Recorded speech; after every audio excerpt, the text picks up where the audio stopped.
పరిశుద్ధ గ్రంథములో 2వ దినవృత్తాంతాల గ్రంథము మరొకసారి 29వ అధ్యాయము వచనం వచ్చి 11వ వాక్యం చదవాలి. నా కుమారులారా, తనకు పరిచారకులై ఉండి ధూపం వేయుచుండుటకును 2 తన సన్నిధిని నిలుచుటకును 3 తనకు పరిచర్య చేయుటకును యెహోవా మిమ్మల్ని ఏర్పరచుకొనెను గనుక మీరు అశ్రద్ధ చేయకుడి. చదవబడిన వాక్య భాగంలో 3 ప్రాముఖ్యమైన మాటలు హిజ్కియా మహారాజు తన ప్రజలకు చెబుతున్న మాటలు.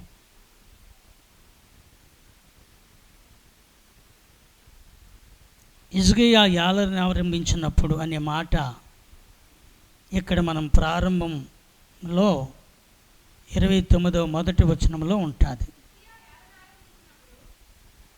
అతడు ఎలాగున్నాడో దావీదు చర్య అంతటి ప్రకారముగా దేవుని దృష్టికి అతడు యథార్థముగా ప్రవర్తించాడని, అతని ఏలుబడి అంతటిలో కూడా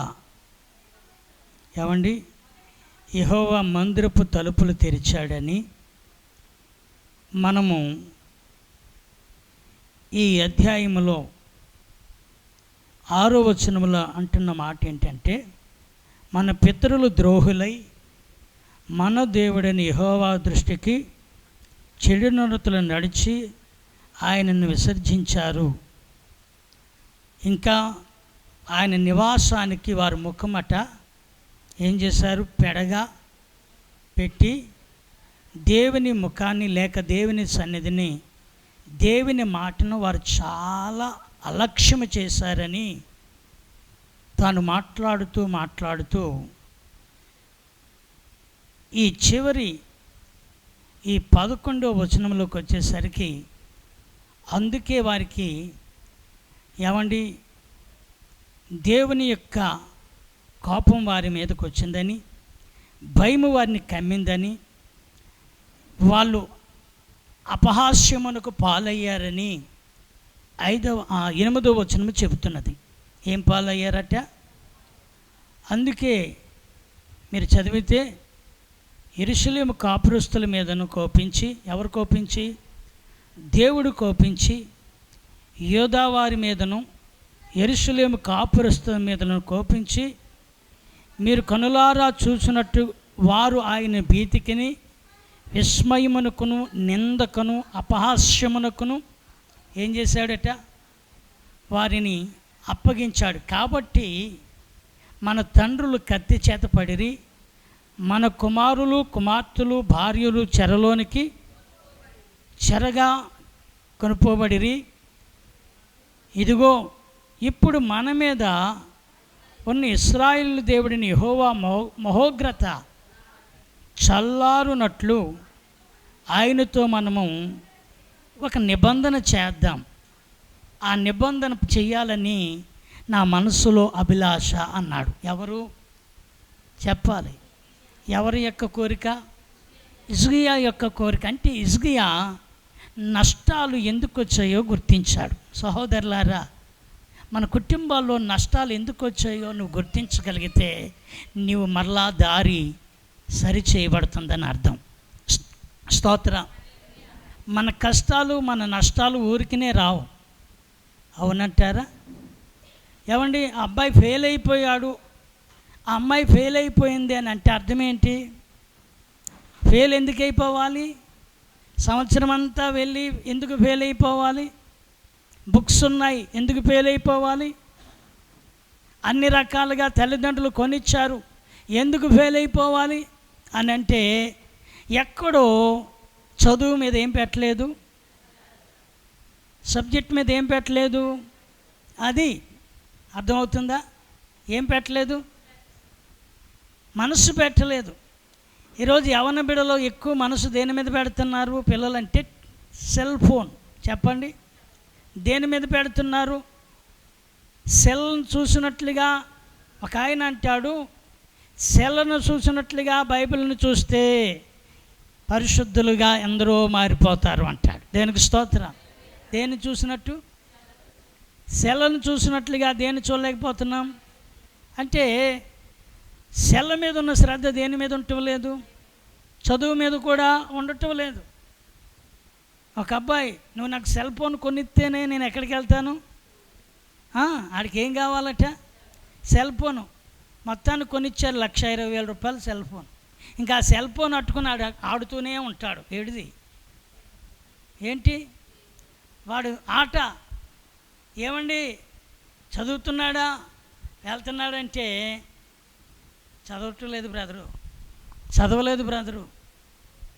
ఏమండి మొండు పొడపాములాగా తయారవుతారు. ఏ పొడపాము?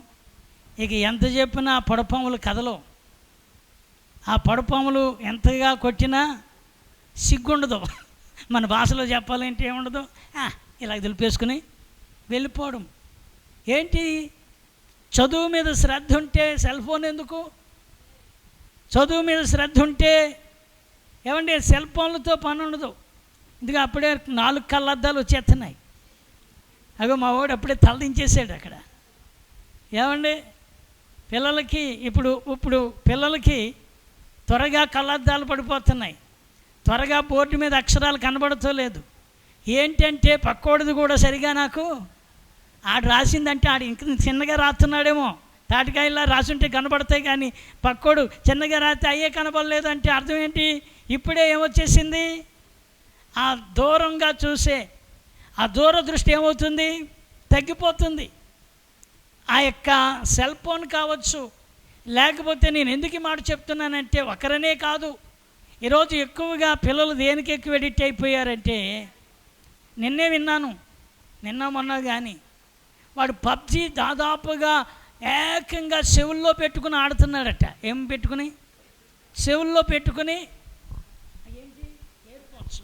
ఇయర్ ఫోన్సా ఏమండి చెవుల్లో తదేకంగా ఎప్పుడు వరకునంటే రాత్రి కూడా మిడ్ నైట్ కూడా అట్లా తీయకుండా ఆడుతూ వాడికి మొత్తానికి లోపట బ్రెయిన్లో డ్యామేజ్ అయిపోయింది.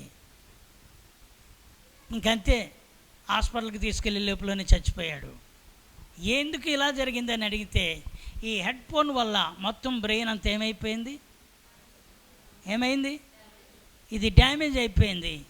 మొత్తానికి డాక్టరు వాడిని పరీక్షించి ఎందుకు ఇలాంటి అర్థమరణం వచ్చిందంటే వాడు ఏమి మర్చిపోయాడు, వాడు అటెన్షన్లో ఆడాడు. ఏంటి వాళ్ళు ఏం పెరిగింది? ఆడుతున్నప్పుడు ఏం పెరిగిందంటే అవతల వాడు గెలిచేస్తాడు, నేను ఆడాలని చెవుల్లో పెట్టుకుని పెద్ద కేకలేస్తూ పెద్దగా అరుస్తూ ఇది ఏమైపోయిందంటే మొత్తం బ్రెయిన్కి ఏమైందంటే ఆ ఒత్తిడి వెళ్ళిపోయింది, బ్రెయిన్ మీద పడ్డది. ఆ యవనస్తుడు చనిపోయాడు. వార్తలు ఏంటంటే ఇన్ని గంటలు పబ్జి ఆడి ఏమయ్యాడు? చనిపోయాడు. సహోదరులారా, నేను ఎందుకు ఈ మాట చెప్తున్నానంటే ఒక నష్టం వెనకాతల ఏదో పెద్ద ప్రాబ్లము, పొరపాటు జరిగింది, ఏదో ఒక తప్పు ఉంది. ఆ తప్పును బట్టే ఈ నష్టం కలిగింది. ఈ స్టూడెంటు ఎందుకు ఫెయిల్ అయ్యాడు, ఎందుకు చదవలేకపోయాడు, ఎందుకు వెనకబడిపోయాడు అంటే వాడికి ఎక్కడో ఆ చదువు మీద ఏమి లేదంటే కాన్సన్ట్రేషన్, అంటే దాని మీద ఏమి లేదు, శ్రద్ధ లేదు. దాని మీద ఏమాత్రము కూడా అయ్యో నేను చదవాలి, నేను నేర్చుకోవాలి, నేను బాగా పాస్ అవ్వాలి, నేను బాగా చదువులో ఇంకా ముందుకు వెళ్ళాలి అనే ఆ శ్రద్ధ లేకపోవడం వల్ల నష్టపోయాడు. ఇక్కడ ఎందుకు నష్టం కలిగింది అని అంటే వాడు ఎక్కడ చూసినా ఆటలో కనబడ్డాడు కానీ చదువులో కనబడలేదు. ఆట అంటే ముందున్నాడు, ఆట కోసం ఏదైనా అలుగుతాడు, ఆ వస్తువు కోసం అలుగుతాడు. ఆ వస్తువు ఇవ్వకపోతే నీ మాట నేనెందుకు వినాలంటాడు.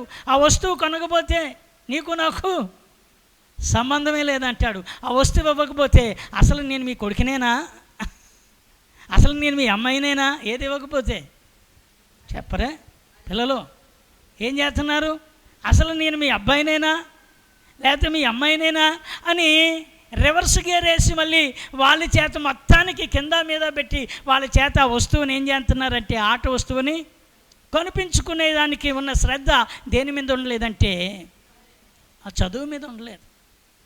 నువ్వు చదువు మీద ఉంటే హై స్కూల్లో కూడా పాస్ అవుతావు. స్తోత్రం చెప్పండి. ఎక్కడ పాస్ అవుతావు? హై స్కూల్లో ఉన్నా పాస్ అవుతావు. దానికోసం లక్షలు ఖర్చు పెట్టి, దానికోసం ఏమండి యూనిఫాములు కొని, బస్సులకు ఫీజులు కట్టి, ఇంకా చెప్పులకి 10,000 ఆ సైని ఆ స్కూల్లో చెప్పులకే 10,000. ఎంత? షూకి ఎంతండి? షూకి 10,000. కారణం ఏంటి? ఈరోజు డబ్బుతో చాలా కొంటున్నారు. కానీ నేను అంటాను, చదువు కొనాలంటే నీకు శ్రద్ధ ఉండాలి. దేనికి స్తోత్రం? చదువు రావాలంటే ఉండాలి, శ్రద్ధ ఉండాలి. అది లేకపోతే ఎక్కడొస్తుంది? ఎంత కార్పొరేట్ స్కూల్లో చదివించినా, ఎంత పెద్దగా బిల్డింగులు వేసి రకరకాలైన కాంపౌండ్స్ పెద్ద ఏమండి అక్కడ గొప్ప ధనవంతులు చదువుతారని ఒకవేళ మనం చెప్పుకున్నా ఏం లేదు. మీకు తెలుసా అల్లు అర్జున్ అట్ట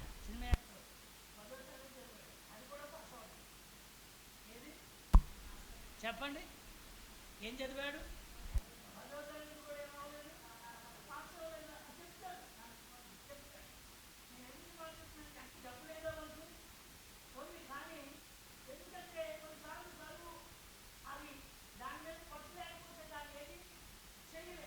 అందుకని చదువు ఖచ్చితంగా అవసరమైనది. దేనికి స్తోత్ర?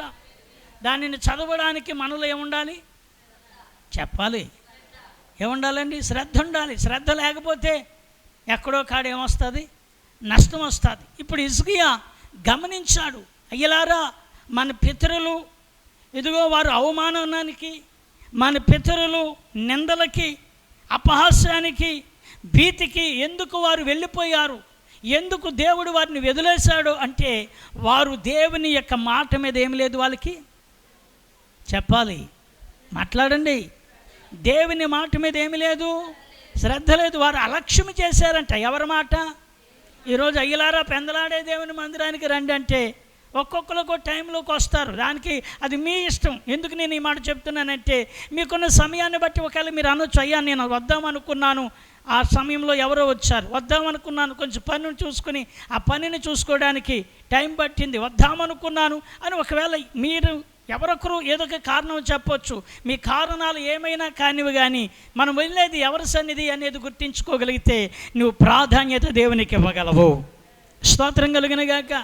ఎప్పుడు దేవునికి ప్రాధాన్యత ఇస్తావో, ఎప్పుడు దేవుని మాట కోసం నువ్వు ఆసక్తి కలిగి ఉంటావో, ఎప్పుడు దేవుని చిత్తము చేయడానికి నీవు తొందరపడి ఉంటావో అప్పుడే దేవుడు కూడా మన యందు దృష్టి నిలుపుతాడు. ఆమేన్. దేవుని దృష్టి ఊరికనే నిలుపుడు. ఎందరో ఉన్నారు, కానీ కొందరి మీదే దేవుని దృష్టి ఏమైంది? ఆయన నిలిపాడు. దేవునికి స్తోత్రం కలిగిన గాక. హల్లెలూయా. కనుక దేవుని బిడ్డలారా ఇక్కడ అంటున్నాడు హిజ్కియా తాను పరిస్థితులన్నీ ఎరిగిన వాడై నష్టాలను గూర్చి విచారణ చేసి, ఈ నష్టాలు మరలా మనకు రాకూడదు, ఈ కష్టాల్లో మనం పడకూడదు, ఇలాంటి నిందలలో మనము అపాస్యం పాలవకూడదు, మరలా మనము ఇతరుల దగ్గర చులకనగా ఉండకూడదు అని ఎరిగిన వాడిగా అతను చెబుతాడు, నా కుమారులారా అని బోధించడం మొదలుపెట్టాడు. ఆమేన్. ఏమంటున్నాడు? నా కుమారులారా. తనకు పరిచారకులై ఉండి ధూపం వేయుటకును, తన సన్నిధిని నిలుచుటకును, తనకు పరిచర్య చేయుటకును యెహోవా మిమ్మలను ఏర్పరచుకున్నాడు గనుక మీరు అశ్రద్ధ చేయకుడి. హల్లెలూయా. అశ్రద్ధ చేయకుడి. అశ్రద్ధ వల్ల ఎన్నో నష్టాలు వచ్చేస్తాయి. అవునా? అశ్రద్ధ వల్ల కొన్నిసార్లు నువ్వు అనుకున్నది పోగొట్టుకుంటావు. అశ్రద్ధ వల్ల ఒక మాట చెబుతాను. ఏమండి, స్టవ్ మీద రైస్ పాత్ర పెట్టారు, అన్నం వండుతున్నారు. ఈ లోపల ఎవరో వచ్చారు, మాట్లాడుతున్నావు, దేన్ని మర్చిపోయావు? అన్నాన్ని ఆ గ్యాస్ పొయ్యి మీద ఉన్న దానిని ఏం చేసావు? మర్చిపోయాం. ఇప్పుడు ఆ అన్నంలా ఉంటుందా? చెప్పండి. ఆ అన్నం ఏమైపోతుంది? జావైపోయింది. అయ్యయ్యో, ఒక్క నిమిషంలోనే ఏమైపోయింది? జావైపోయిందే అని నువ్వు అప్పుడు ఏం చేస్తావంటే ఆ అన్నాన్ని వార్చిన తర్వాత ముందుగా ఆలోచించింది ఏంటంటే యజమాని వస్తాడు ఏమంటాడో. నీ మట్టుకు పర్వాలేదు, అది ఎవరి మట్టుకి నువ్వు అనుకుంటే ఇప్పటికి ఏ పెరుగన్నా వేసుకుని తినేస్తాను, కానీ పిల్లలకి పెట్టాలి. స్కూల్కి వెళ్ళిన తర్వాత ఆ పిల్లలకి ఇప్పుడే జావుగా ఉంది, ఆ తర్వాత ఇంకా ఏమవుతుంది, అది ఇంకా ఏమవుతుంది. అది పోనీ ఇంటి యజమాని వస్తాడు, ఆయన పని చూసుకుని మధ్యాహ్నం 1-1:30 వచ్చి ఆకలితో, మంచి ఆకలితో వస్తాడు. అమ్మా భోజనానికి ఆయన కూర్చుంటే ఇది వడ్డించామనుకో, పళ్ళు వస్తుందో తెలదు, చెయ్యి వస్తుందో తెలదు, ఎక్కడికి, అది మీకు బాగా అర్థమైంది. పళ్ళు వస్తుందో తెలదు, చెయ్యి వస్తుందో తెలదు. కారణం ఏంటి? అక్కడ దేని మీద లేదు శ్రద్ధ అంటే వచ్చిన వ్యక్తితో మాట్లాడడానికి మాత్రమే అక్కడ ఏమి ఇచ్చాము, ప్రయారిటీ ఇచ్చాము. ఈ లోపల గ్యాస్ స్టవ్ మీద పెట్టింది ఏం చేసాము, మర్చిపోయాము. అవి గంటలు మర్చిపోలేదు, అరగంట కూడా మర్చిపోలేదు, పావు గంట కూడా మర్చిపోలేదు, కొన్ని నిమిషాల్లోనే అది ఏమైంది, పాడైపోయింది. అంటే తినడానికి ఉపయోగకరంగా లేకపోయిన దానికి కారణం ఏంటంటే ఇప్పుడు మనలో అక్కడ ఏమొచ్చింది అని అంటే అది అశ్రద్ధ వల్ల వచ్చే నష్టాలు. వెళ్దామలే అని అనుకున్నారు, మొన్న ఏమండి నీట్ ఎగ్జామ్కి వెళ్దామలే అనుకున్న వాళ్ళు ఏమండి ప్రయాణానికి వెళ్ళేవాడు ఎప్పుడు వెళ్ళాలి అంటే, ఒకవేళ ఎన్ని గంటలకి ఎగ్జామ్, అది మధ్యాహ్నమా ఉదయమా, నీట్ టైం ఎగ్జామ్ ఉదయమేనా, మధ్యాహ్నం నీటిదమ్మా 2 గంటలదా, 2 గంటలైతే చాలా టైం ఇచ్చాడు కదా ప్రయాణం చేసి వెళ్ళడానికి, అనుకూలంగా ఇచ్చాడు కదా.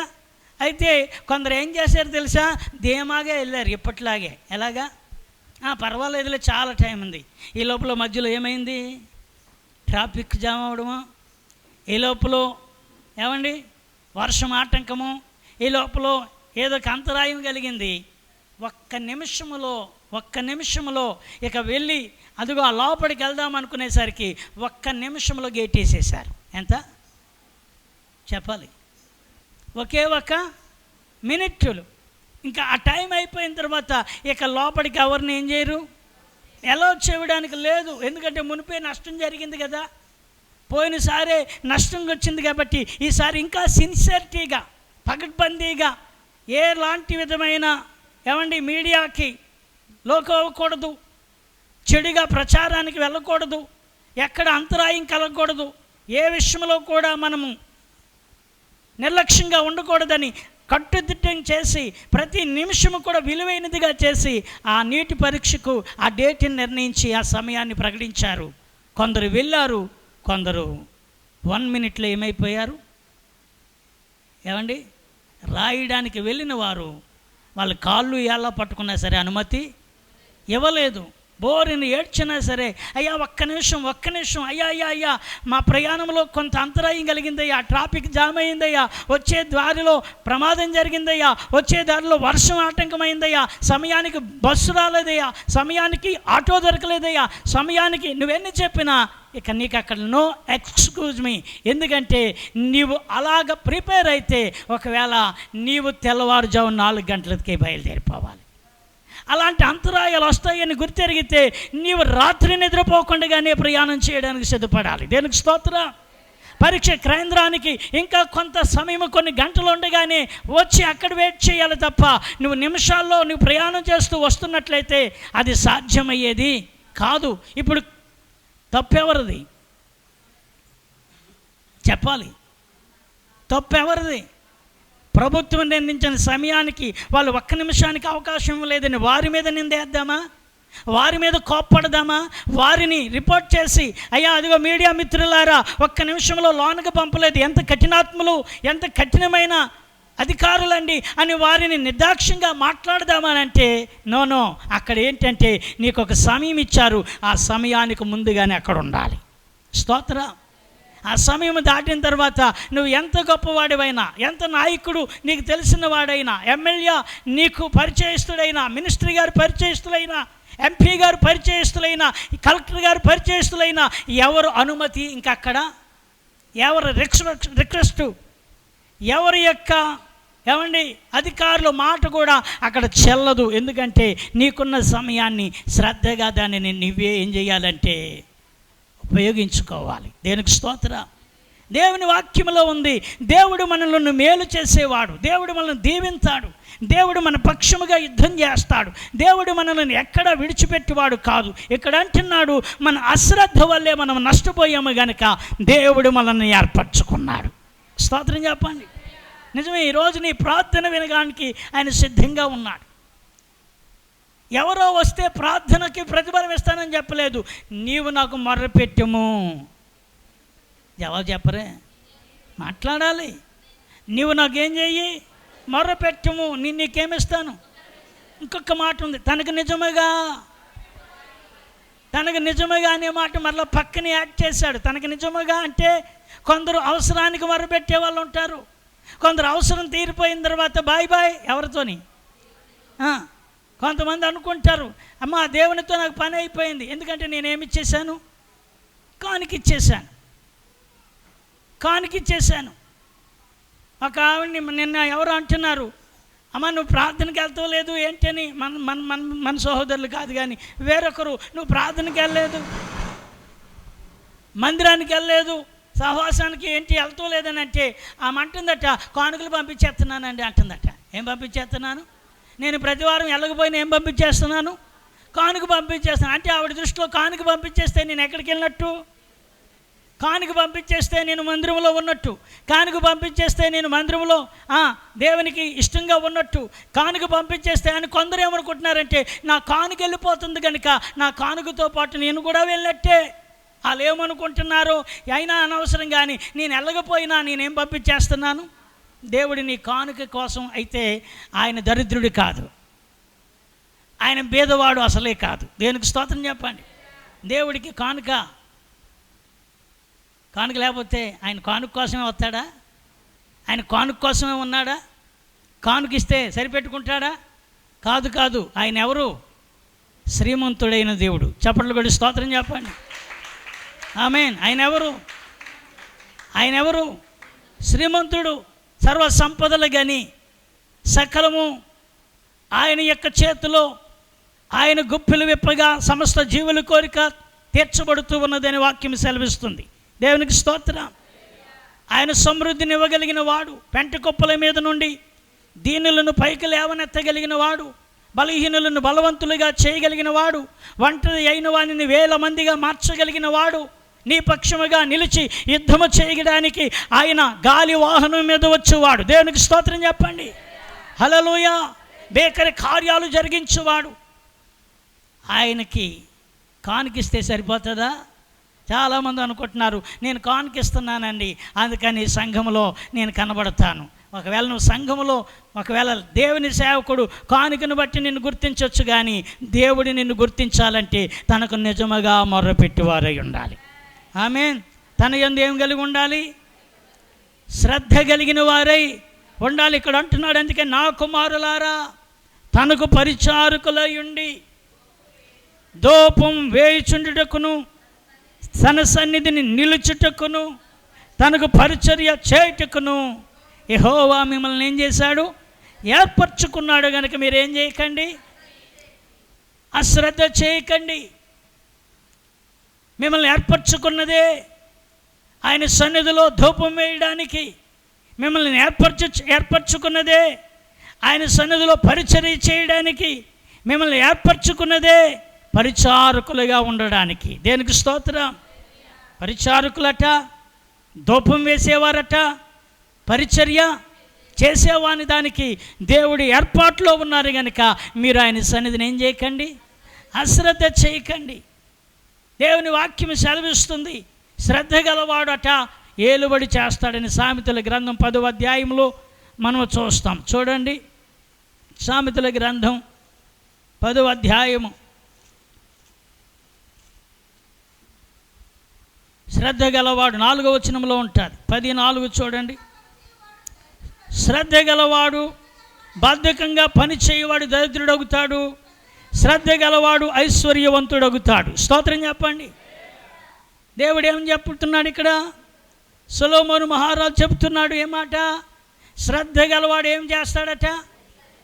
ఐశ్వర్యవంతుడు. అంటే ఇప్పుడు దేవుని యందు మనకు శ్రద్ధ ఉంటే మనము కూడా ఏమవుతాము? చెప్పరే?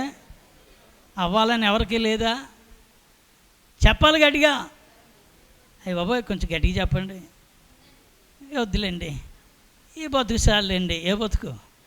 ఈ బతుకు చాలండి, ఇంక ఇది చాలండి అనుకుంటామా? వద్దొద్దు, వద్దొద్దు. వాక్యం చెప్తుంది శ్రద్ధ గలవాడు ఏమవుతాడు? ఐశ్వర్యవంతుడు అవుతాడు. దేవునికి స్తోత్రం. ఒకరోజు ఒక షాపింగ్ మాల్, ఏంటది? Shopping mall. కొందరు ఆ రోజు వర్షం పడుతుంది. కొంతమంది చాలామంది ఆ షాపులో వర్క్ చేసే వాళ్ళు ఉన్నారు. ఇంతలో ఒక వ్యక్తి ఆ షాపులో సరుకులు కొనడానికి వస్తే అక్కడ ఉన్న వాళ్ళు ఎవరూ కూడా ఆమెకు ఆ సరుకులను, లేదంటే ఆ యొక్క స్టోర్లో ఆమెకు కావలసినవి వెళ్తుంది, కొన్ని చూస్తుంది, కొన్ని కనబడుతూ లేదు. అవి ఎక్కడున్నాయో తిరుగుతుంది. ఇంతలో ఒక వ్యక్తి, అక్కడ పనిచేసే వ్యక్తి ఒకడు లేచి ఆవిడ దగ్గరికి వెళ్ళి, మేడం మీకేం కావాలి అని. ఆ అంతవర్షంలో అక్కడ చాలామంది పని వాళ్ళు ఉన్నారు, చాలామంది ఆ స్టోర్లో చేసే వాళ్ళు ఉన్నారు. కానీ ఎవరు పబ్జీలు ఆడుకుంటూ, గేమ్లు ఆడుకుంటూ, పిచ్చాపాటిగా ఒకరికొకరు మాట్లాడుకుంటూ అక్కడ వాళ్ళే వేసుకుంటారులే, వాళ్ళే సరుకు తెచ్చుకుంటారులే, ఆ తర్వాత బిల్లు వేద్దాంలే అని అక్కడ అందరూ కూడా వాళ్ళు ఎవరు కూడా పట్టించుకోలేదు. ఒకడు మాత్రం వెళ్ళి ఏం చేశాడంటే ఆమెతో మాట్లాడాడు. మేడం మీకేం కావాలి అని అడిగితే ఆమె తన లిస్ట్ చూపించింది. ఆ లిస్టులో ఉన్న సరుకులన్నీ కూడా ఏమండి త్వరగా ఎక్కడ ఏమున్నాయో అవన్నీ కూడా అతడు ఆ యొక్క స్ట్రేలో వేశాడు. మొత్తం అన్నీ వేసి, మేడం అన్నీ నేను తెచ్చాను, మీరు తిరగవసరం లేదు, మీరు బిల్లు వేయించుకుంటే సరిపోతుంది అని మొత్తానికి ఆ బిల్లు వేయించి ఇప్పుడు అక్కడ తీసుకుని వెళ్ళి ఆ బిల్లు మొత్తం ఇంత అయింది, కట్టేశాడు. ఆమె కట్టేసింది. మేడం మీరు కంగారు పడకండి, నేను జాగ్రత్తగా వీటిని పార్సల్ చేసి మీ కారులో ఎక్కిస్తాను. స్తోత్రం. ఏం చేస్తాను? వీటిని ప్యాక్ చేసి మీ కారులో ఏం చేస్తాను? ఎక్కిస్తాను. మొత్తానికి వాటన్నిటిని ప్యాక్ చేశాడు. ఆవిడ ఏదైతే కారులో వచ్చిందో ఆ కారులో మొత్తం ప్యాక్ చేసి దానిని తానే పట్టుకుని వెళ్ళి, అంతటి వర్షంలో అతడే ఆ ప్యాకేజీని పట్టుకుని వెళ్ళి వర్షాన్ని తడుస్తూ కూడా ఆ లోపల డిక్కీలో వేసి ఆమె వెళ్ళిపోయింది. పోతూ బాబు నీ నెంబర్ ఏంటి అని అడిగిందట. ఏమిటి నీ ఫోన్ నెంబరు ఏంటి, నీ పేరు ఏంటి అని అడిగితే, నా పేరు సోన్సో, నా పేరు మురళి అండి, నా పేరు ఫలానా అండి, ఇది నా నెంబర్ అండి అని. ఆమె ఎందుకు అడగాలనిపించింది? ఆమె నెంబర్ తీసుకుంది, ఇప్పుడు ఆ ఫోన్ నెంబరు ఆ పేరు రాసుకుంది, వెళ్ళిపోయింది. ఇంచుమించు ఒక 15 రోజుల తర్వాత ఆమె డైరెక్టర్గా ఆ షాప్ మేనేజర్ ఎవరైతే ఉన్నారో ఆ మేనేజర్కి ఒక మెసేజ్ పెట్టిందట. ఏంటంటే, మురళి అనే వ్యక్తిని ఒకసారి మా దగ్గరికి పంపండి, మాకు చాలా సరుకు కావాలి, నేను రావాలంటే నాదొక ఆ బిజినెస్ కనుక నేను రాలేను. మీ షాపులో పనిచేస్తున్న అబ్బాయి మురళి అతడు చాలా సిన్సియర్గా పనిచేస్తాడనేది నాకు తెలిసింది. నేను ఈ లిస్ట్ అంతా కూడా మీకు వాట్సాప్లో పంపుతున్నాను. ఈ లిస్ట్లో ఉన్న సరుకులన్నీ కూడా మొత్తం ప్యాక్ చేసి అతని చేత పంపించండి, నేను బిల్లు కడతాను అందట. దేనికి స్తోత్రం.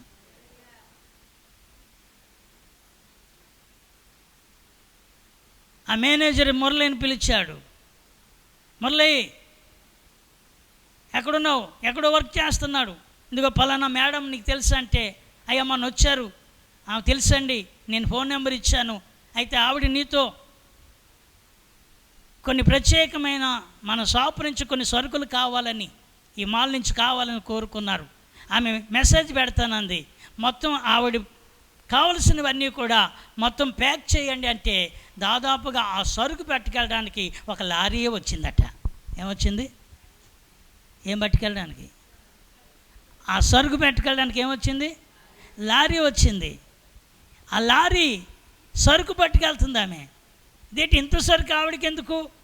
ఇది ఇంట్లోకా లేకపోతే ఇవిడ ఏమన్నా వ్యాపారం చేయడానికా అని కొంతమంది అనుకున్నారు.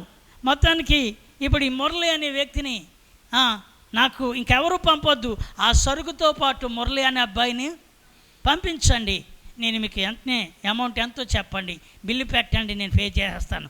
బిల్లు పంపించేసింది, బిల్లు వచ్చేసింది ఇక్కడికి. ఇప్పుడు సరుకుతో ఎవరు వెళ్తున్నారంటే ఈ మురళి అనే కుర్రాడు వెళ్తున్నాడు. వెళుతూ ఆ మేడం ఎక్కడికి తీసుకురమ్మంటారు అని అంటే ఆమె ఒక అడ్రస్ చెప్పింది. ఆ అడ్రస్కి తీసుకుని వెళ్తే అది ఇల్లు కాదు, ప్రత్యేకంగా నూతనంగా ఒక షాపులా కనబడుతుంది. కొత్తగా వ్యాపారానికి మొదలు పెట్టేటట్లుగా ఉంది అది. మొత్తం సరుకంతా దించేశాడు. వెళ్ళిపోతుంటే మురళి అనే అబ్బాయితో ఆవిడ అంటుందట, ఈ వ్యాపారం నాది కాదు, నువ్వు చేయటానికి పెట్టాను, దేనికి స్తోత్రం. ఈ వ్యాపారం నువ్వు చేయడానికే.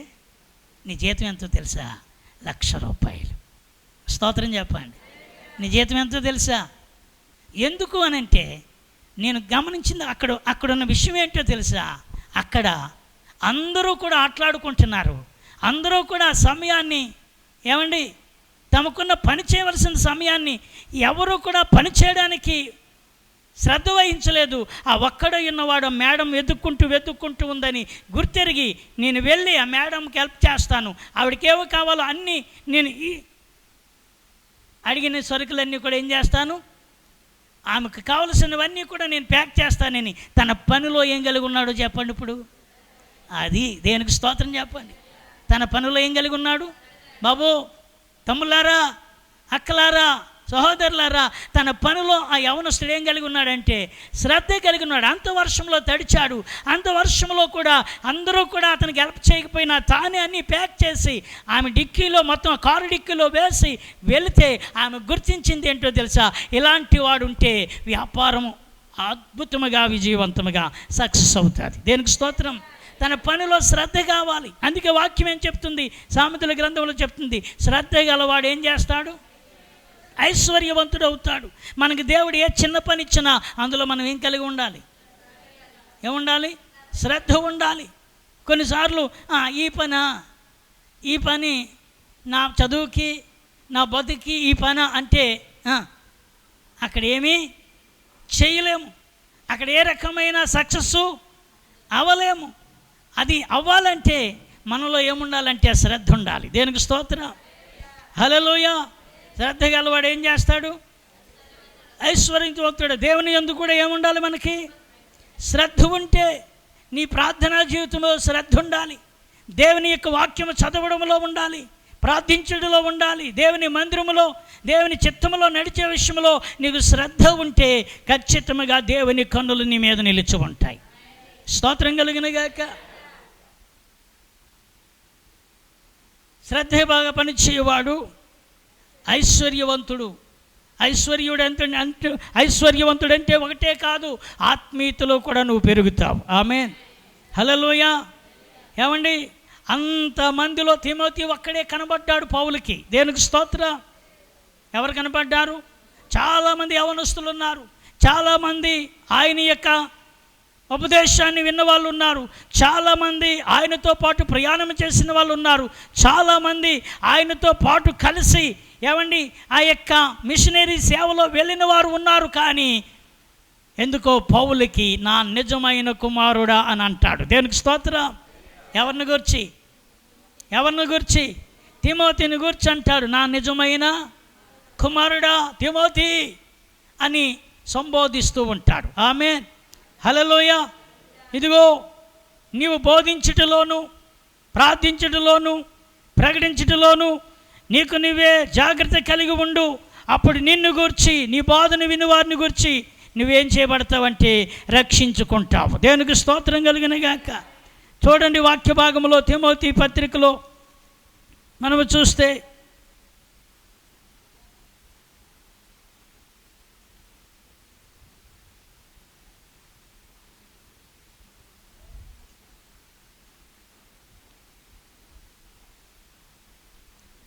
ఆరవ అధ్యాయము మొదటి తిమోతి పత్రిక 6వ అధ్యాయము మనము చూస్తే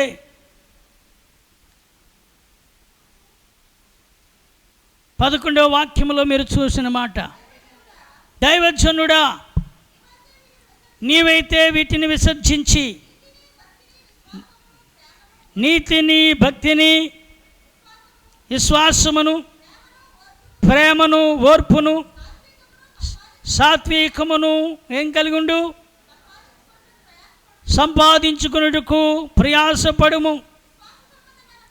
విశ్వాస సంబంధమైన మంచి పోరాడము. ఇదిగో నిత్య జీవమును చేపట్టము.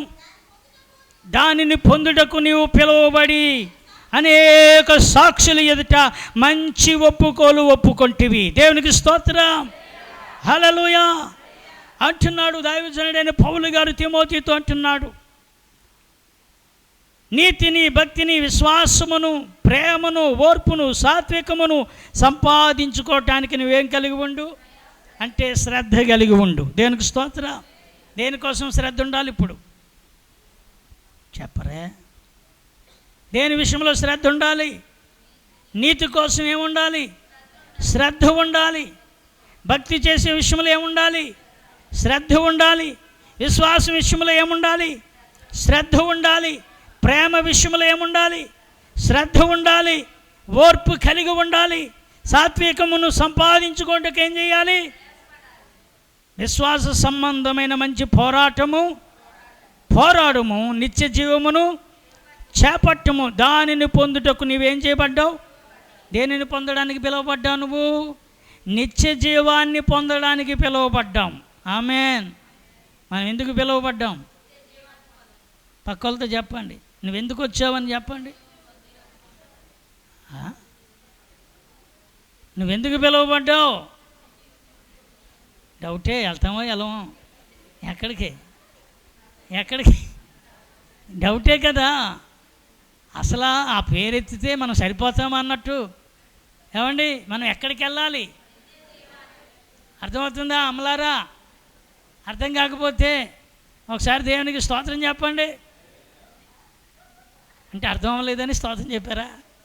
అర్థమైన వాళ్ళు స్తోత్రం చెప్పండి. ఇంకొంచెం పెంచండి. నిద్రపోయిన వాళ్ళు కూడా చెప్పండి.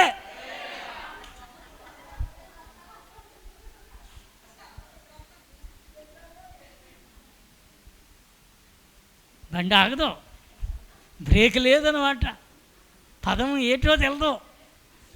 స్తోత్రం అనేహం. నిద్రపోయిన వాళ్ళు స్తోత్రం అంటే నిద్రపోవునుగాక.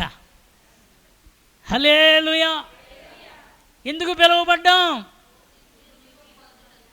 చెప్పరు, గట్టిగా చెప్పండి. పక్కలతో చెప్పండి. నువ్వెందుకు పిలువబడ్డావో తెలుసా అని చెప్పండి. నిత్య జీవమును పొందడానికి పిలువబడ్డాం. బాబోయ్, ఈ కథలరా మీరు ఎక్కడను? మా ఊళ్ళో అడుగుతాను, కథలరా ఎక్కడ? మనం ఎందుకు పిలువబడ్డాం? సంతలో వంకాయలు, బీరకాయలు, బెండకాయలా ఉంది. ఒకరు చెప్పండి, ఎందుకు పిలువబడ్డాం? మా వాళ్ళు చెప్తారు, మీరు కాదు, మా వాళ్ళు చెప్పనివ్వండి.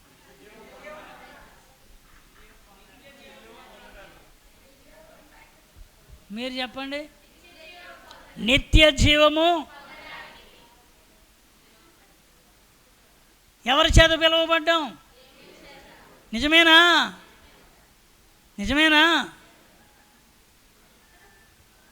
ఏమో తెలీదు.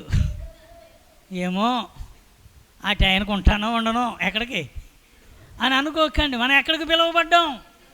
నిత్య జీవానికి పిలువబడ్డావు. దేవునికి స్తోత్రం. అందుకే ఈ రక్షణ సంకల్పములో మనము అనాది సంకల్పములోనే జగత్తు పునాది వేయకమునిపే దేవుడు తన ప్రణాళికలో నిన్ను నన్ను కూడా ఆయన ముందుగానే పలానా సంవత్సరములో, పలానా కాలములో, పలానా గ్రామములో, పలానా ఊరులో, పలానా వారిలో నేను వారికి నిత్య జీవం ఇవ్వడానికి నేను ముందుగానే సంకల్పించాను అంటాడు. దేవునికి స్తోత్రం. నిత్య జీవం ఇవ్వడానికి మనకు ఆయన ఇవ్వాలని ఆ నిత్య జీవానికి మనం పిలువబడ్డాం. ఆమేన్. కనుక దానిని పొందుకోవడం కోసము మనకు శ్రద్ధ ఉండాలి. ఏంటి ఆ శ్రద్ధ అంటే విశ్వాసములో శ్రద్ధ ఉండాలి. ఏముండాలి? నీతి విషయంలో ఏముండాలి? శ్రద్ధ ఉండాలి. ప్రేమ విషయంలో ఏముండాలి? శ్రద్ధ ఉండాలి. భక్తి విషయంలో ఏముండాలి? అది దేవునికి స్తోత్రం. ఈరోజు మన యొక్క జీవనోధారానికి ఎంతమంది శ్రద్ధ కలిగి ఉన్నాం? శ్రద్ధ లేదా? మీ ఉద్యోగం విషయంలో శ్రద్ధ లేదా? మీ వ్యాపారం విషయంలో శ్రద్ధ లేదా? మీ చేసే వర్క్ విషయంలో శ్రద్ధ లేదా? ఉండాలి.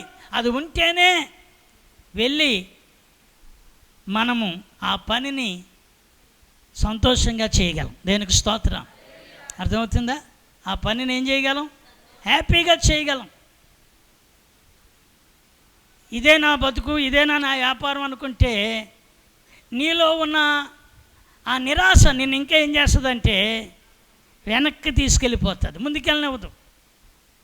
నీలో ఉన్న ఆశ నిన్ను ఏం చేస్తుంది? ముందుకి నడుపుతుంది. నీలో నిరాశ ఉంటే వెనక్కి వెళ్తాం, మనలో ఆశ ఉంటే ఏం చేస్తాం?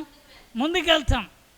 ఎందుకు అని అంటే ఆ శ్రద్ధే మనలను కూడా, మన చేతి పనిని, మన వ్యాపారాన్ని, ఆ ఉద్యోగంలో కూడా నువ్వు నమ్మకంగా చేయగలవు.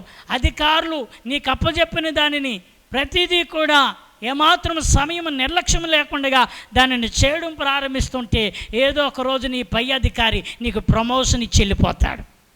స్తోత్రం చెప్పండి. నీ పై అధికారి నీ వర్క్ను గుర్తించాడు, నీ సమయాన్ని గుర్తించాడు. ఇప్పుడు వాళ్ళందరిపై కూడా నిన్ను గొప్ప అధికారిగా చేసేస్తాడు. అందులో ఏముంది? ఏముందండి? అందరితో పాటు నేను కుదిరితే వెళ్తాను, లేకపోతే లేదు. 10 అయిందా? 5 నిమిషాలు లేట్ అయినా పర్లేదు. 10 అయిందా? అయినా పర్వాలేదు. అక్కడ వెళ్ళి చేసేది అందరూ ఖాళీగానే ఉంటారు కదా, నేను అంత ముందుగా వెళ్ళడం ఎందుకని అనుకోవద్దు. నీ ఉద్యోగానికి నువ్వు టయానికి వెళ్ళు, దేవుడు నిన్ను దీవిస్తాడు. నీ వ్యాపారానికి నువ్వు ముందుగా వెళ్ళు, దేవుడు నిన్ను దీవిస్తాడు. నీ చేతి పనికి ముందుగా వెళ్ళు, దేవుడు నిన్ను దీవిస్తాడు. స్తోత్రం చెప్పండి. హల్లెలూయా. నీ వ్యవసాయం కూడా ఏం చేయాలి? ముందుగానే కాలాన్ని ఎరిగి వర్షము ఏమండి విత్తనాలు వేసే కాలానికి నిత్యముగా ఆకుమడి ఎప్పుడు తయారు చేయాలో అప్పుడే దానిని సిద్ధపరచుకునింటే విత్తనాలు వేసే కాలానికి చక్కగా నాటుతాయి. దేనికి స్తోత్రం. హల్లెలూయా. అందులో కూడా ఏముండాలి చెప్పాలి? అందులో కూడా ఏముండాలి? శ్రద్ధే ఉండాలి. అది లేకపోతే అంతా అశ్రద్ధే. అశ్రద్ధ వల్ల అన్నీ నష్టాలే. అశ్రద్ధ వల్ల లాభం ఉండదు, ఎక్కువ ఏముంటుంది? నష్టమే ఉంటుంది. దేవుని బిడ్డలారా, దేవుడు మనకు శ్రద్ధగా దేవుడు మనల్ని నడిపించునుగాక. దేవునికి స్తోత్రం. అందుకంటున్నాడు ధూపం వేయడానికి ఏమి కలిగి ఉండండి? ధూపం అంటే ఏంటి? అది ధూపం అంటే ఏంటి బాబు? ఎంత సమయం ప్రార్థన చేస్తున్నారు నేను అడగను. ఎందుకంటే ఇక్కడ నేను మార్కులు వేయను, ఇక్కడ నేను జడ్జిమెంట్ చెప్పను, ఇక్కడ ఏమీ చేయను. కానీ ఆ శ్రద్ధ, ఆ ప్రార్థనా సమయం నీకు ఎవరికి సంబంధించింది? ఆ ధూపం వేసే ఆ సమయము నీకు దేవునికి సంబంధించింది. నువ్వు అర్ధరాత్రి లేచి ప్రార్థన చేస్తావా, లేక తెల్లవారుజాము లేచి ప్రార్థన చేస్తావా, లేకపోతే ఎప్పుడు ప్రార్థన చేస్తావా అనేది నీ టైము. అయితే ఒకటి వాస్తవం ఏంటంటే నీ ప్రార్థనా ధూపం దేవుని సన్నిధికి వెళ్ళినట్లుగా నీవు కాచుకొని ఉండాలి. స్తోత్రం కలిగినగా భక్తుడు అంటాడు మన ప్రార్థనలు, మన స్తుతులు పైకి వెళితే అంట పరలోకపు దీవెనలు కిందకి దిగుతాయట. స్తోత్రం చెప్పండి. స్తుతులు ఎక్కడికి వెళ్ళాలి? స్తుతులు పైకి వెళితే దీవెనలు ఎక్కడి నుంచి వస్తాయట? దేవుని యొద్ద నుంచి దీవెనలు వస్తాయట. ఎంతమంది పొందుకోవాలని ఉంది? ఆమేన్. హల్లెలూయా. మన స్తుతులు ఎక్కడికి వెళ్ళాలి? దేవుని దగ్గర అడగండి, ప్రతిదీ అడగండి. నేను అంటాను, నువ్వు అడగడమే తరువు, దేవుడికి ఖచ్చితంగా ఆయన ఆశీర్వదిస్తాడు. నువ్వు అడగడమే తరువు, దేవుడి ఖచ్చితంగా ఒక కాలం వస్తుంది, దేవుడు నీ కళ్ళ ముందు దాన్ని నిలబెడతాడు. ఆమేన్. హల్లెలూయా. స్తోత్రం కలిగినగాక.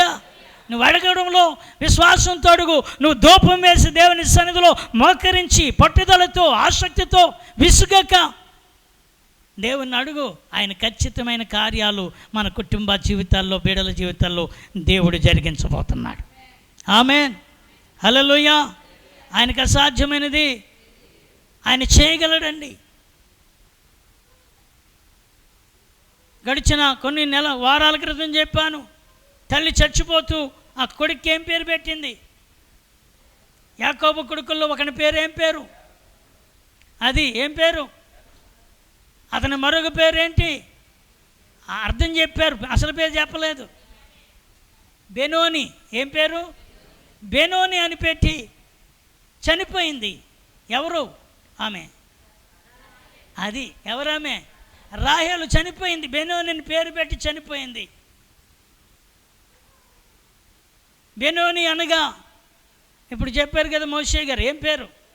వేదన, ఏడుపు, బాధ, శ్రమ, నష్టము, కష్టము, నింద, అవమానము, ఎలాంటి విజయాలు లేని పరిస్థితులు అని అతనికి పేరు పెట్టింది. అయితే వాక్యములో ఉంది, దేవుడు అతనిని బెన్యామీనుగా మార్చాడు. స్తోత్రం. బెన్యామీనుకు అర్థం ఏంటి? కుడి చేత పుత్రుడు. ఆమెను చెప్పండి. బెన్యామీనుకు అర్థం ఏంటి? కుడి చేత పుత్రుడు. దేవుడు అతనిని అల్పుడిగా చేయలేదు, గనుడిగా చేశాడు. దేవుడు సామాన్యుడిగా పెట్టలేదు, ఒక ఉన్నతమైన గోత్రకర్తగా చేశాడు. అందులో నుండి యుద్ధవీరులు వచ్చారు. దేవునికి స్తోత్రం చెప్పండి. హల్లెలూయా. పరాక్రమం కలిగిన యోధులు వచ్చారు. దేవుని యొక్క సన్నిధిలో చెప్తున్నాను, మన ఆసక్తి దేవుని సన్నిధిలో ఆయనను తాకినప్పుడు ఖచ్చితమైన అద్భుత కార్యాలు మనం చూడబోతున్నాం. దేవునికి స్తోత్రం. అందుకే శ్రద్ధగా పని చేయువాడు ఐశ్వర్యవంతుడవుతాడు. ఇంకొక మాట చెప్పి నేను ముగింతాను. చూడండి, ఇర్మియా గ్రంథము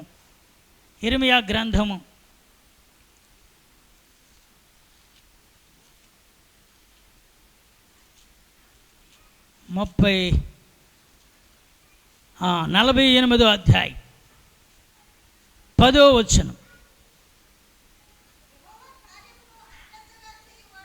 ఇప్పుడు అశ్రద్ధ చేయువాడు, ఇప్పుడు దాకా శ్రద్ధ కోసం చెప్పుకున్నాం, ఇప్పుడు అశ్రద్ధ కోసం చెప్తున్న మాట ఏంటంటే, యెహోవా కార్యమును అశ్రద్ధగా చేయువాడు శాపగ్రస్తుడగును గాక. చాలు. ఏం చేయవాడట? యెహోవా కార్యమును అశ్రద్ధ చేయువాడు ఏమవుతాడట? ఉందా అక్కడ? దొరకలేదా మాట? దొరికిందా? ఇర్మియా గ్రంథము 48వ అధ్యాయము వచనం వచ్చేంత 10లో ఏముంది? యెహోవా కార్యము అశ్రద్ధగా చెయ్యువాడు ఏం పొందుతాడు అంటే, ఏమి లేనివాడు, అది శ్రద్ధ లేనివాడు ఏం పొందుతాడట? శాపగ్రస్తుడు అవుతాడు. దేవుడు చేయమన్న పని చేయడం మానేశాడు. ఎవరు? అది యానా ఒక్కడే కనబడుతున్నాడు మనకి. ఇంకా కొంతమంది కనబడతారు. సౌలు కనబడతాడు. ఎవరు? సౌలును చెయ్యొద్దన్న పని ఏం చేశాడు? ఏంటి ఆ చెయ్యొద్దన్న పని? చెయ్యొద్దన్నది ఏంటి? అది మీరు గుర్తు చేసుకోవాలి. అమాలేకులు అందరిని ఏం చేయండి? సమూల నాశనము చేయమని చెప్పాడు. వాళ్ళని సమూల నాశనము చేయకుండా బలిసిన వాటిని, ఏమండి, బలమైన వాటిని దాచి, అదిగో అమాలేకుల రాజును ప్రాణాలతో పట్టుకుని దాచి, లేక చెరసాలలో వేసి అతన్ని పక్కన పెట్టి, ఇప్పుడు సమూయేలు రాగానే నువ్వు చెప్పినట్లుగా నేను అన్నీ చేశానని తిరిగి గొప్ప చేసినట్లుగా మాట్లాడిన వైనం మనకు కనబడుతుంది. హల్లెలూయా. అయితే సమూయేలు అంటాడు కదా, మొదటి సమూయేలు గ్రంథంలో మీరు చూడండి. ఇప్పుడు అలాగైతే నాకు వినబడుతున్న ఎడ్ల అరుపులను,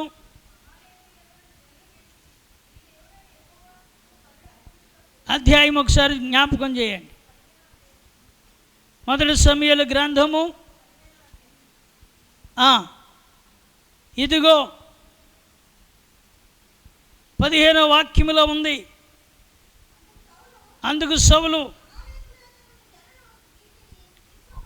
అమాలేకీయుల యొద్ద నుండి జనులు వీటిని తీసుకుని వచ్చిరి. నీ దేవుడిని యెహోవాకు బలులు అర్పించుటకు జనులు గొర్రెలలోను ఎడ్లలోను మంచి వాటిని వండనిచ్చిరి. మిగిలిన వాటి అన్నిటినీ మేము నిర్మూలన చేసి తిమి అనగా సమూయేలు అన్నాడు, ఇక నువ్వు మాట్లాడకు, డోంట్ టాక్. ఏమన్నాడు? మాట్లాడకు. సౌలు ఏం చెప్తున్నాడు? జనులు తీసుకొచ్చారట. ఏమండి, రాజు అనుమతి లేకుండా జనులు ఎలా తీసుకొస్తారు? అవునా? చెప్పాలి. హలో, ఇక్కడ ఉన్నారా? భవ్య, తనుజ ఎక్కడ ఉన్నారా? నేనేం చెప్తున్నాను? ఎవరి కోసం చెప్తున్నాను? సౌలు ఏం చెప్తున్నాడు సమూయేలుతో? అందుకే ఇక్కడ ఉండాలి. స్తోత్రం, హల్లెలూయా. సమూయేలు అంటున్నాడు, నువ్వు మాట్లాడికిక. సౌలు ఏమంటున్నాడు? జనులు ఏం చేశారు? వీటిని నీ దేవుడిని యెహోవాకు బలులు అర్పించడానికి ఇదిగో గొర్రెలలోను ఎడ్లలోను మంచి వాటిని వండనిచ్చి మిగిలిన వాటన్నిటినీ నిర్మూలన చేసితిమి. సమూయేలు, నువ్వేం చేయకు, ఇంకా నువ్వు మాట్లాడ పని లేదు. యెహోవా రాత్రే నాకన్నీ బయలుపరిచాడు. దేనికి స్తోత్రం. రాత్రే దేవుడు బయలుపరిచాడు. సౌలా, నువ్వు చేసినవేం చేసావో, నువ్వెలా ప్రవర్తించావో, నువ్వెలా పక్కన దాచావో, నువ్వేటేటిని సంహరించావో, వేటేటిని పక్కన పెట్టుకున్నావో అవన్నీ రాత్రే దేవుడు నాతో ఏం చేశాడు? మాట్లాడాడు. పైపెచ్చి ఎవరి మీద పెడుతున్నాడు? జనుల మీదకి తోసేస్తున్నాడు. అంటే లోకువ ఎవర్రా అంటే ప్రజలే లోకువ. ఎవరు లోకువ? ప్రజలే లోకువ. రాజు కదా ఏం చేసినా చెల్లిపోతుందిలే, రాజు కదా ఏం చెప్పినా ప్రజలు దానికి తల వంచుతారులే అని అనుకోవచ్చు. కానీ నీ ప్రజలది కాదు నువ్వు మాట్లాడడానికి. ఇప్పుడు దేవుడు నీ పక్షముగా నిన్ను చూస్తున్నాడు. దేనికి స్తోత్రం. అందుకే యెహోవా కార్యము అశ్రద్ధ చేయవాడు శాపగ్రస్తుడు. దేవుని కార్యాలు ఎప్పుడు మనం ఏం చేయకూడదు. నీ ఇంటికాడ ఎప్పుడన్నా ప్రార్థనలు ఉన్నాయా? మొక్కుబడి చేసుకున్నావా? ఏదైనా కోటాలు ఉన్నాయా? అవి ఏం చేయొద్దు, అశ్రద్ధ చేయకూడదు. చాలాసార్లు ఏం చేస్తూ ఉంటుంటే ఎప్పుడో గుర్తొచ్చినప్పుడు దేవునికి మొక్కుబడి చేస్తాం, దేవునికి మన అవసరాలను బట్టి మొక్కుకుంటాం. ఆ తర్వాత అవన్నీ ఏం చేస్తాం? చెప్పరా? గట్టిగా చెప్పరా? జ్ఞాపకం ఉంటాయి, మర్చిపోతామా? మర్చిపోతాం. కొన్నిసార్లు అంటాం కుదరలేదండి, పెడకుందామని ఉంది కానీ ఏర్పాటు చేసుకోవాలని నాకు ఉంది కానీ ఏం లేదు, కుదరలేదండి. అన్నిటికీ కుదురుతుంది కానీ కూటమి పెట్టుకోవడానికి, మొక్కుబడి తీర్చుకోవడానికి, ఆయన కార్యాన్ని సంతోషంగా జరిపించుకోవడానికి ఏముండదు. అన్నిటికీ ఉంటుంది కానీ దేవుని కార్యాన్ని చేయడానికి మాత్రం అయ్యా ప్రార్థన చేయండి, ఆపదల మొక్కులు మొక్కుతాం. అయ్యో దేవుడా నీవే నాకు దిక్కు, ఇందులో నాకు జయమియ్యి నాయనా అని అడుగుతాం, ఇందులో నాకు సహాయం చేయను ఆయన అడుగుతాం. ఈ కార్యం జరిగితే నేను ఈ కూడికి పెట్టుకుంటానయ్యా, ఈ కార్యం జరిగితే ఈ కానుక అర్పించుకుంటానయ్యా, ఈ కార్యం జరిగితే నేను ఫలానా ఫలానా చేస్తానయ్యా.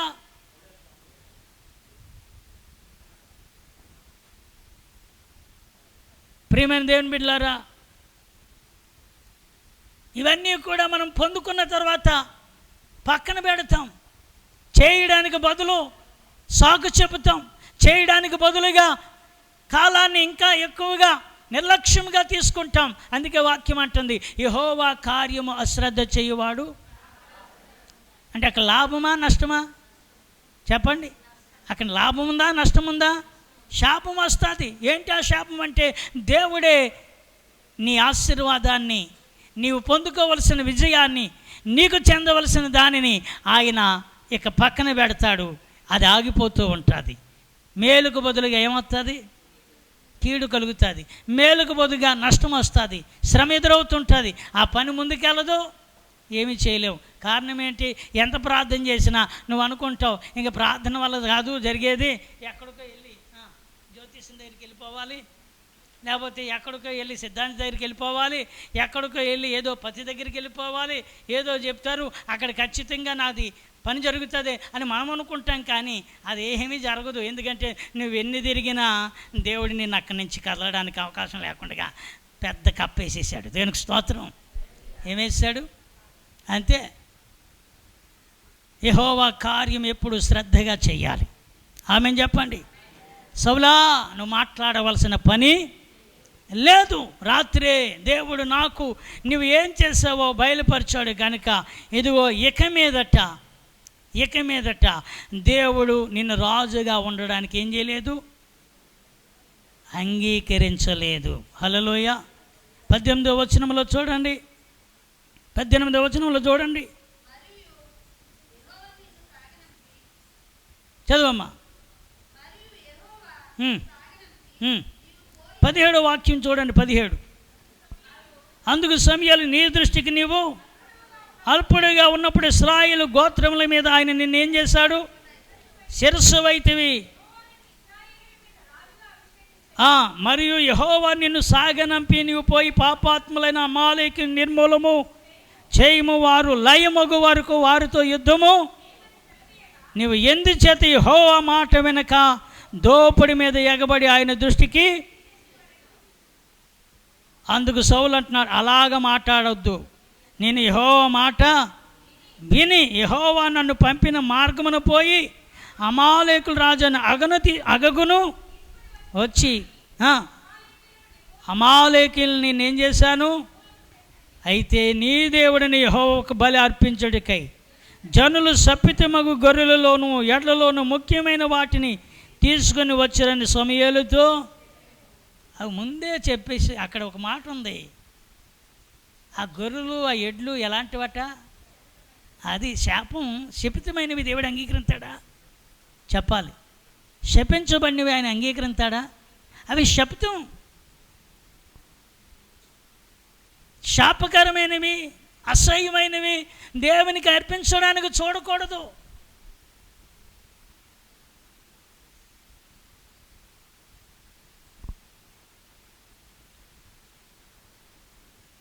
ఆ కుటుంబంలో ఒక్కొక్కరిని ఒక అడిగారట, అమ్మా మరి నీకెంతమంది పిల్లలు అంటే మేము అందరం దేవుణ్ణి నమ్ముకున్నామండి, మరి ఇందులో ఎవరినన్నా దేవుని పని కోసం దేవుని సేవ కోసం సమర్పించావా? దేవుడు ఇంతగా నిన్ను ఆశీర్వదించి గొప్ప చేశాడని చెప్తున్నావు కదా, సేవకుడిగా ఎవరన్నా నీ పిల్లల్లో ఉన్నారా దేవుని సేవకు సమర్పించావంటే, అయ్యా ఒకరిని సమర్పించానండి అన్నదట. ఎవరిని? ఒకరిని సమర్పించాను. ఓహో, ఏడే ఆ సమర్పించబడిన వాడంటే ఆడికి కాళ్ళు రావు, ఆయన సమర్పించిందట. ఎవరికి? ఆడికి ఏమి రావు, వాడు కుంటోడిని ఎవరికి సమర్పించింది? బాగున్న వాళ్ళని మాత్రం, బాగున్న వాళ్ళేమో ఆవిడ సమర్పించుకుంది, బాగోలేని దాన్నేమో బాగోలేని దేవునికి సమర్పించి. దేవుడికి విలువైన ఇవ్వాలా, విలువ కాని ఇవ్వాలా? స్తోత్రం చెప్పండి. దేవునికి ఎలాంటివి ఇవ్వాలి? విలువైనవి ఇవ్వాలి. దేవునికి విలువైనవి ఇవ్వాలి. బలహీనమైనవి, బక్క చిక్కిపోయినవి, ఏదో గుడ్డయ్యి కుంటియ్యి అలాంటివి ఇవ్వకూడదు. దేవునికి శ్రేష్టమైనవే ఇవ్వాలి. దేవునికి స్తోత్రం. ఆమేన్ చెప్పండి. దేవునికి ఏమి ఇవ్వాలి? శ్రేష్టమైనవి ఇవ్వాలి. మంచి వాటిని దేవునికి ఇవ్వాలి. శపంతో కూడినవి, శపించబడినవి నేను మందిరంలో దేవునికి అర్పిస్తాను అని అంటున్నాడు. 22వ వచనంలో ఆయన సమూయేలు తాను అంటున్నాడు, తాను సెలవిచ్చిన ఆజ్ఞను ఒకడు గైకొనుట వలన యెహోవా సంతోషించినట్లు ఒకడు దహన బలులను అర్పించుట వలన ఆయన సంతోషించిన. ఆలోచించము, బలులు అర్పించుడి కంటే, పొట్టేలు క్రొవ్వుని అర్పించుడి కంటే మాట వినుటయు శ్రేష్టము. దేవునికి స్తోత్రం. 23 కింద ఆఖరిని చూస్తే, యెహోవా ఆజ్ఞను నీవు విసర్జించితివి గనుక నీవు రాజుగా ఉండుటకు ఆయన నిన్ను విసర్జించెను. సౌలు మీదకి ఏమొచ్చింది ఇప్పుడు చెప్పాలి. సౌలు మీదకి ఏమొచ్చింది? ఎందుకు రావాలి చెప్పాలి. ఎందుకు రావాలి? యెహోవా కార్యమును అశ్రద్ధగా చేయటం. అశ్రద్ధ అంటే లెక్కలేని తనం. ప్రార్థన ఎన్ని గంటలకి చెప్పాలి? ప్రార్థన ఎన్ని గంటలకి? ఇప్పుడు ఎవరు ఏ టైంకి వచ్చారు, ఎవరు ఏ టైంలో వచ్చారు, మీ టైం రాసుకోండి ఈసారి. ఇప్పుడు శ్రద్ధ ఉందా లేదా? శ్రద్ధ ఉందా లేదా? శ్రద్ధ ఉంటే ఎప్పుడు రావాలి? మరి ఆశీర్వాదం ఎలా వచ్చేస్తుంది? ఆశీర్వాదం ఎలా వచ్చేస్తుందండి? ఆశీర్వాదం కావాలంటే ఏముండాలి? శ్రద్ధగా పని చేయవాడు ఏం చేస్తాడు? దేవునికి స్తోత్రం. ఐశ్వర్యం ఎలాగైతే మనకు పనిని బట్టి శ్రద్ధను బట్టి వస్తుందో, ఆత్మ సంబంధమైన దీవెనలు కూడా అలాంటి ఆసక్తిని బట్టే దేవుడు ఇస్తాడండి. స్తోత్రం. నా కుమారుడా తిమోతి, విశ్వాసములోను, నీతిలోను, భక్తిలోను, ప్రేమలోను, వీటన్నిటి విషయంలో నీవు సంపాదించుకోవడానికి నువ్వేం చేయి? ప్రయాసపడు. నువ్వు ఎందుకంటే నిత్య జీవం పొందడకు మనం పిలువబడ్డాం. ఆమె చెప్పండి. ఏ జీవం అండి? ఎంతమందికి కావాలా జీవం? అయితే అందరూ పైకి లేచి నిలబడండి. స్తోత్ర.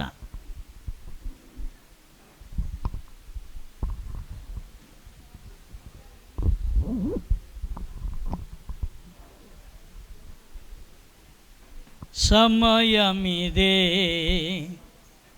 సమయమిదే, సంగమ సమయమిదే. వచ్చే పాట.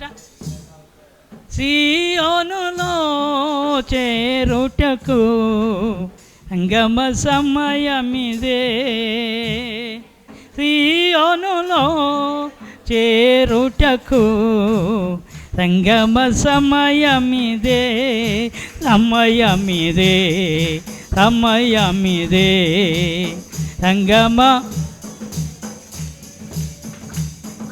సీయోనులో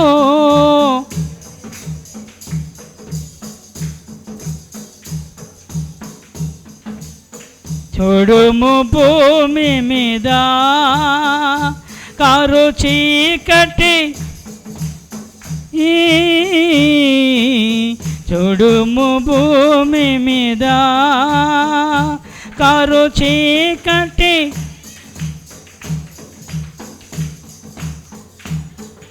వేగిరమే. ఉందా పాట? ఎవరన్నా సెల్ ఫోన్లో కొట్టారా? పాట ఎవరన్నా తీసారా? సమయమిదే. కొట్టండి కొట్టండి. సీయోనులో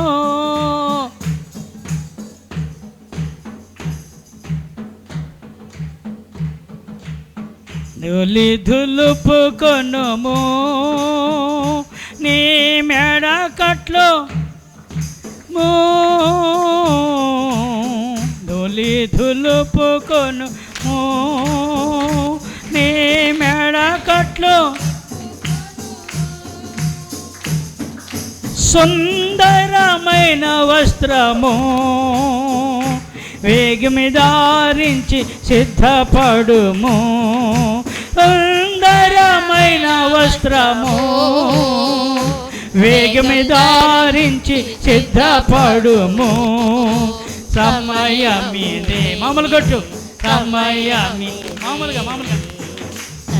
సంగమ సమయమిదే, సీయోనులో చేరుటకు సంగమ సమయమిదే, సీయోనులో చేరుటకు సంగమ సమయమిదే. పిలుపుకు తగినట్టుగా నీవు నడువుము ప్రభు యేసుతో. పిలుపుకు తగినట్టుగా నీవు నడువుము ప్రభు యేసుతో.